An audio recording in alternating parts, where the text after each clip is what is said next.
السلام علیکم ورحمۃ اللہ وبرکاتہ۔ یہ حضرت انس بن مالک رضی اللہ تعالی عنہ کی دعا ہے جو حضرت محمد صلی اللہ علیہ وسلم کے خادم خاص تھے۔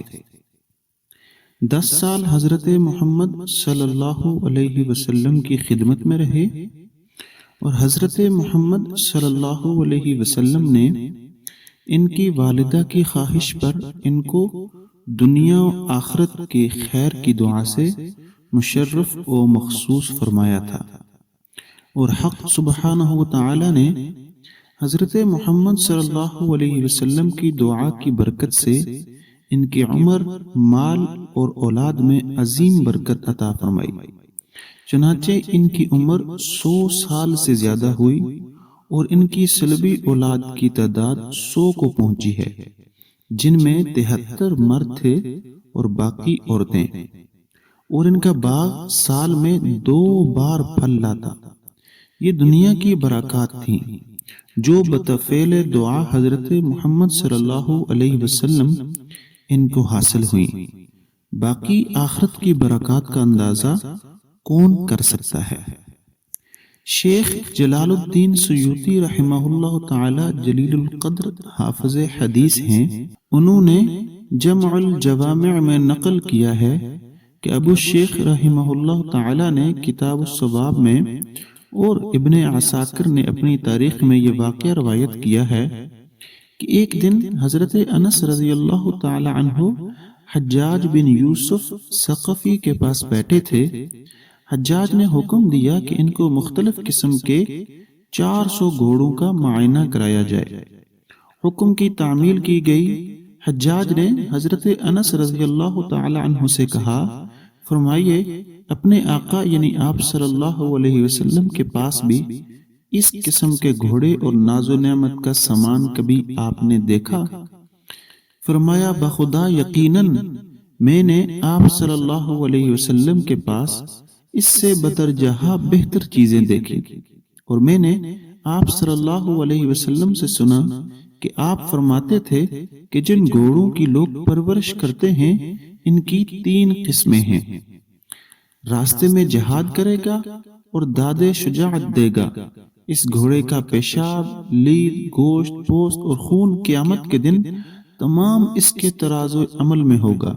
اور دوسرا شخص گھوڑا اس نیت سے پالتا ہے کہ ضرورت کے وقت سواری کیا کرے اور پیدل چلنے کی زحمت سے بچے، یہ نہ ثواب کا مستحق اور نہ عذاب کا۔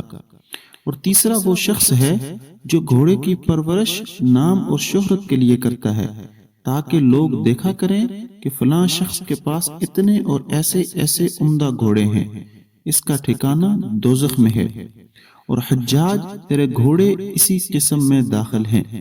حجاج یہ بات سن کر بھڑک اٹھا اور اس کا غصہ تیز ہو گیا اور کہنے لگا، اے انس، تم نے حضرت محمد صلی اللہ علیہ وسلم کی جو خدمت کی ہے، اگر اس کا لحاظ نہ ہوتا اور امیر المؤمنین عبد الملک بن مروان نے جو خط مجھے تمہاری سفارش اور رعایت کے باب میں لکھا ہے، اس کی پاسداری نہ ہوتی تو تمہیں معلوم نہیں کہ آج میں تمہارے ساتھ کیا کرتا۔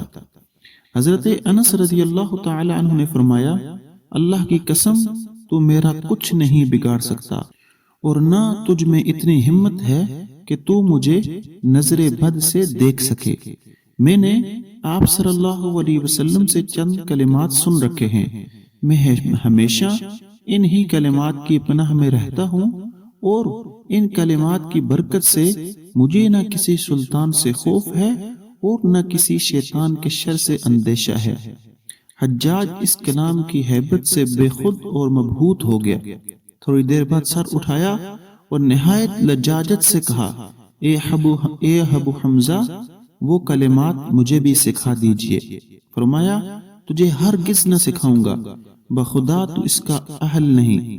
پھر جب حضرت انس رضی اللہ تعالی عنہ کے وصال کا وقت آیا تو آبان جو آپ کے خادم تھے حاضر ہوئے اور آواز دی۔ حضرت نے فرمایا، کیا چاہتے ہو؟ عرض کیا، وہی کلمات سیکھنا چاہتا ہوں جو حجاج نے آپ سے چاہے تھے مگر آپ نے اس کو سکھائے نہیں۔ فرمایا ہاں تجھے سکھاتا ہوں، تو اس کا اہل ہے۔ میں نے آپ صلی اللہ علیہ وسلم کی 10 برس خدمت کی اور آپ صلی اللہ علیہ وسلم کا انتقال اس حالت میں ہوا کہ آپ مجھ سے راضی تھے۔ اسی طرح تو نے بھی میری خدمت 10 سال تک کی اور میں دنیا سے اس حالت میں رخصت ہوتا ہوں کہ میں تجھ سے راضی ہوں۔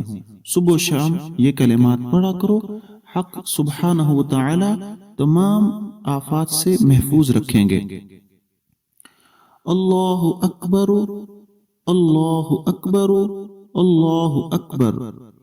بسم اللہ علی نفسی و دینی، بسم اللہ علی اہلی و مالی، بسم اللہ علی کل شیء اعطانی ربی، بسم اللہ خیر الاسماء، بسم اللہ رب الارض والسماء، بسم اللہ الذی لا يضر مع اسمہ داء، بسم اللہ افتتحت وعلى اللہ توکلت، اللہ اللہ ربی لا اشرک به شیئا، اسألك اللهم بخيرك من خيرك الذي لا يعطيه غيرك، عز جارك وجل ثناؤك ولا إله إلا أنت، اجعلني في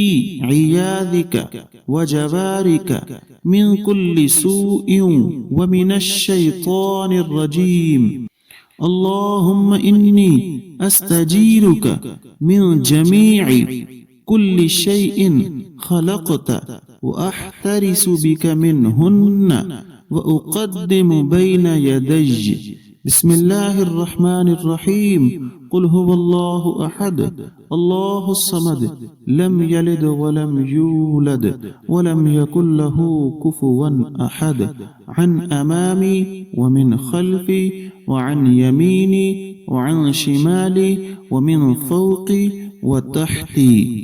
اللہ کی ذات سب سے بڑی ہے، اللہ کی ذات سب سے بڑی ہے، اللہ کی ذات سب سے بڑی ہے۔ اللہ تعالیٰ کے نام کی برکت میری جان پر، میرے دین پر، اللہ تعالیٰ کی نام کی برکت میرے گھر والوں پر اور میرے مال پر، اللہ کے نام کی برکت ہر اس چیز پر جو میرے رب نے مجھ کو عطا کی، اللہ تعالیٰ کے نام سے جو سب ناموں سے بہتر ہے، اللہ تعالیٰ کے نام سے جو رب ہے زمین و آسماں کا، اللہ تعالیٰ کے نام سے جس کی برکت سے کوئی بیماری نقصان نہیں پہنچا سکتی، اللہ تعالیٰ ہی کے نام کی برکت سے میں نے شروع کیا اور اللہ تعالیٰ ہی کی ذات پر میں نے بھروسہ کیا۔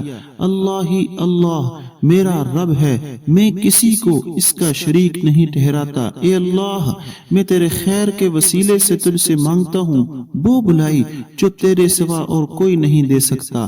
تیری پناہ عزت والی ہے اور تیری ثنا بڑی ہے اور معبود نہیں کوئی سوائے تیرے، مجھ کو اپنی پناہ میں لے لے ہر برائی سے اور شیطان مردود سے۔